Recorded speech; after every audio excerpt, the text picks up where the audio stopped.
তম বিসিএস এর আরো একটি অঙ্ক আপনারা বোর্ডে দেখতে পাচ্ছেন। চলুন অঙ্কটি দেখি। যদি একটি গাড়ির গতি দ্বিগুণ করা হয়, গতি অর্থ কি? গতি অর্থ হচ্ছে বেগ। তবে গাড়িটির গতিশক্তি পূর্বের গতিশক্তির কত গুণ হবে? এই অঙ্কটি কিন্তু বলতে পারেন যে সায়েন্স অংশ থেকে আসছে, আবার মানসিক দক্ষতা, মানে উভয় সাইড থেকে এটাকে কিন্তু আপনি পর্যালোচনা করতে পারেন।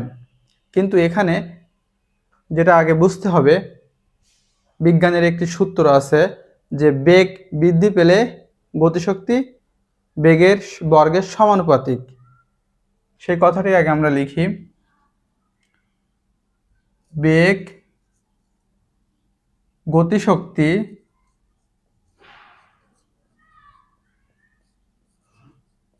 বেগের বর্গের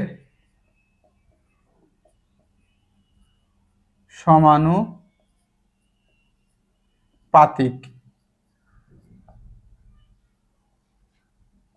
এই কথাটির অর্থ হচ্ছে এটা যে গাড়ির গতি দ্বিগুণ করা হলো, মানে কি বেগ 2 গুণ।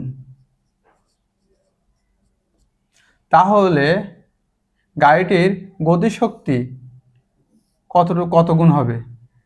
ঠিক আছে, যেহেতু বেগ দ্বিগুণ হয়েছে, এখানে বলছে কি বেগের বর্গ, তাহলে 2 এর বর্গ কত? 2 স্কয়ার সমান সমান 4 গুণ।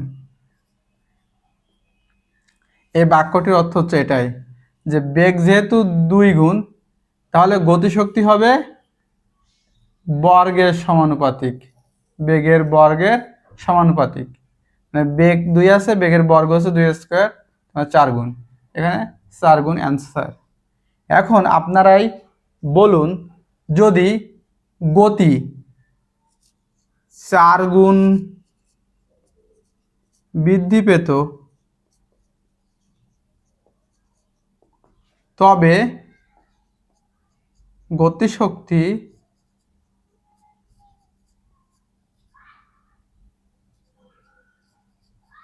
কত গুণ হতো? যদি অঙ্কটি বুঝে থাকেন তাহলে চটপট কমেন্টে এই অ্যান্সারটি করুন।